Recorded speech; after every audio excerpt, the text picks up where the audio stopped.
Hey everyone, it's Noel here, and I'm back after quite a prolonged break. I'm probably not going to be doing videos too often still, but I'll try and put them up whenever I can't be bothered recording one.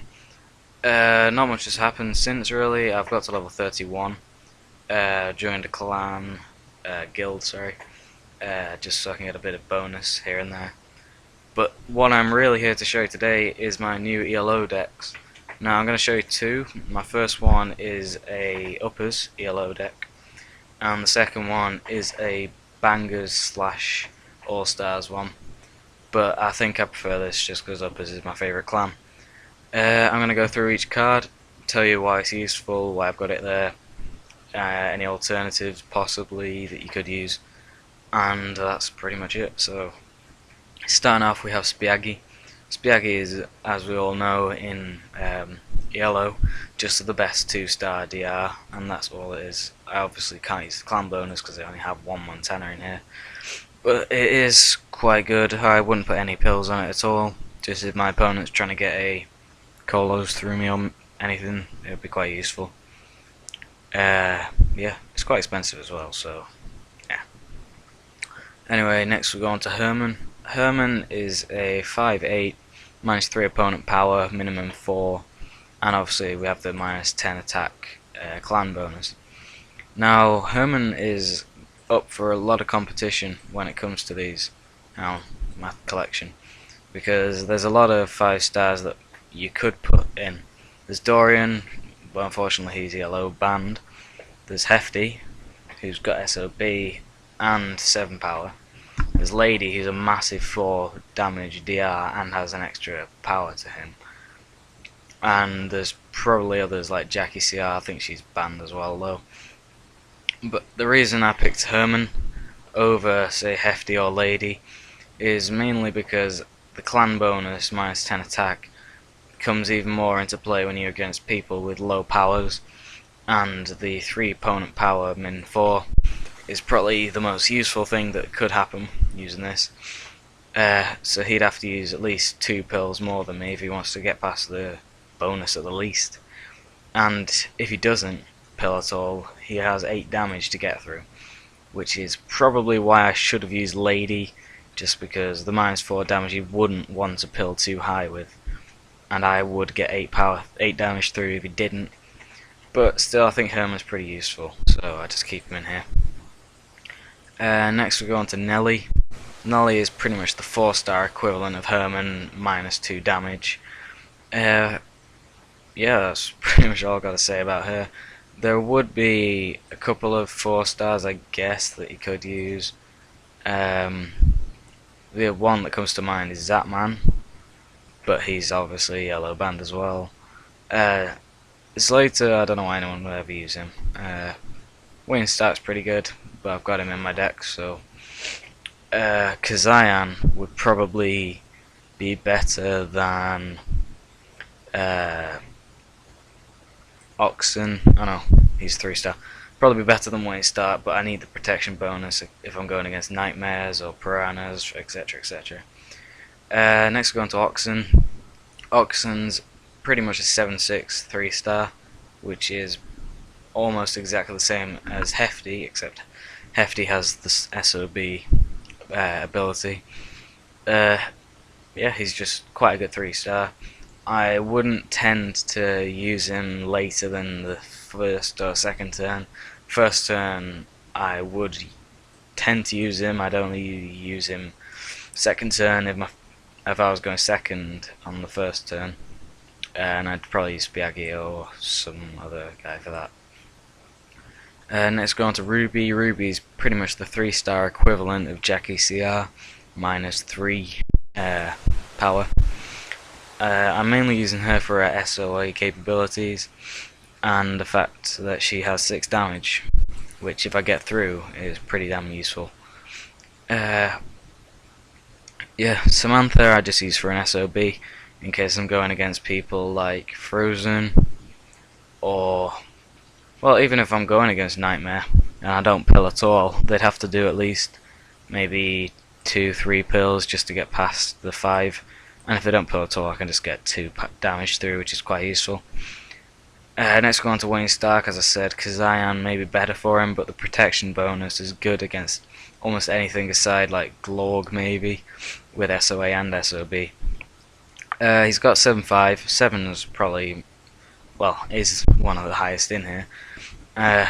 Obviously, Oxen probably has more potential just because if he's going against a DR, he can always get 3 damage through. So, yeah. Then we have Wendell, who I just use in case I need an SOA.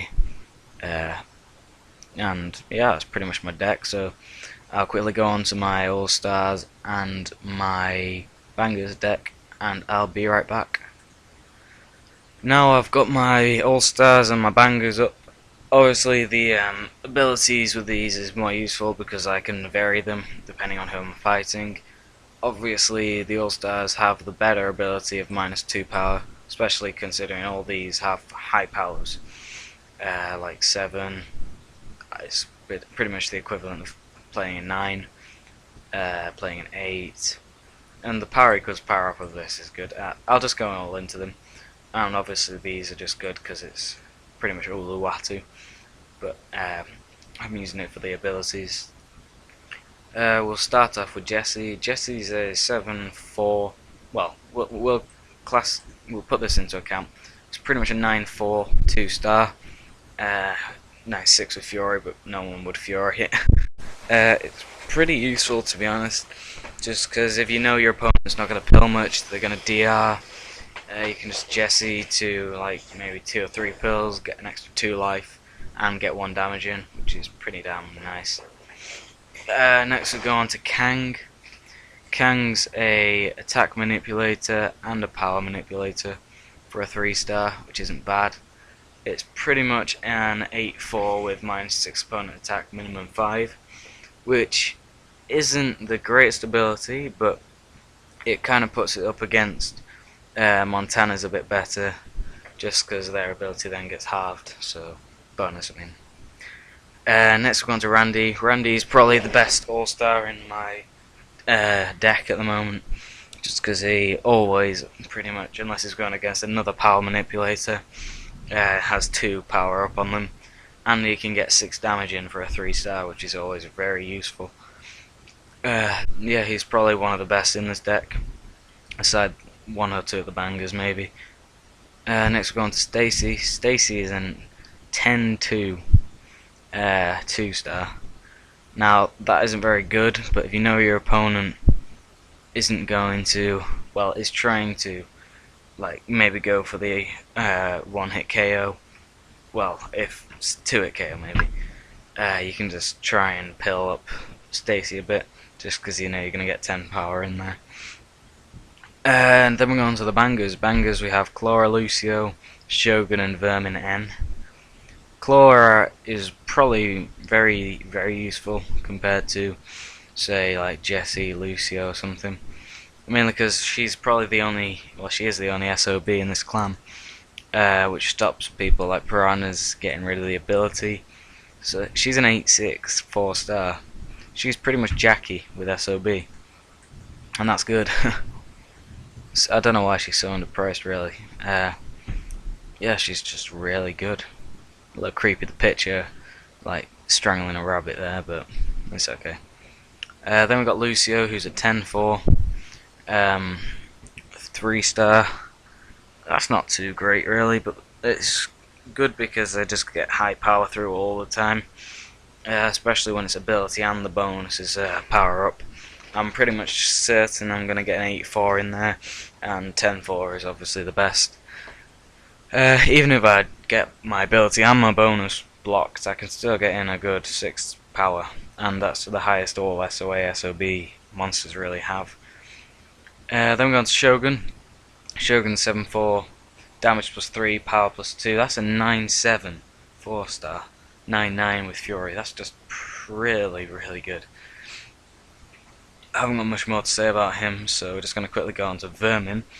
Vermin is a 4-star, 4 damage DR, with 7 damage and 7 power. That's insane. It's just really good. Like, your opponent will expect you to pill quite a bit on him, but you don't have to pill at all, and if they do pill, they're not going to get any damage through to you. So he's pretty good. And now we've reached 10 minutes, so I'm going to have to end it here. If anyone ever wants any videos of these decks being played, I'll be happy to upload them with some classy music in the background. But until then, I've got to go, so see you later.